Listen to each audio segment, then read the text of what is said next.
አካባቢያችን ላይ ያው ቀን ተቀን ህይወታችን የሚፈጥረው ውጥረት አለ። በዛ ምክንያት ሰውነታችን ለዛ ለውጥረት ብሎ የሚያመነጨው ኮርቲሶል የተባለ ሆርሞን አለ ሰውነታችን ውስጥና ያ ሆርሞን እንግዲህ በጊዜ ካልተገታ ወይ ደግሞ ረጅም ጊዜ ጨምሮ ከቆየ ሰውነታችንን ወደ ብግነት ወይ ደግሞ ወደ ቁስለት ይቀይረዋል። ስለዚህ አሁን በብዛት የምናያቸው ተጓዳኝ ያልሆኑ በሽታዎች ስኳር፣ ግፊት፣ የስብ መጨመር፣ ክብደት የመጨመር የመሳሰሉት በሽታዎች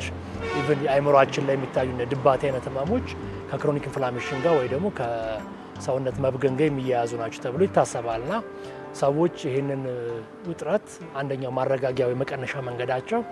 ከአረንጓዴ አካባቢዎች ጋር ጊዜ ማሳለፍ ነው። በተለይ እንደዚህ አይነት አካባቢዎች ላይ ስፖርት የሚሰሩ ሰዎች፣ ማህበራዊ ግንኙነት የሚፈጥሩ ሰዎች፣ የራሳቸው የጽሞና ጊዜ የሚያሳልፉ መጽሐፍ የሚያነቡ በሚሆኑበት ጊዜ ሰውነታችን አረንጓዴውን ከባቢ የተረጋጋ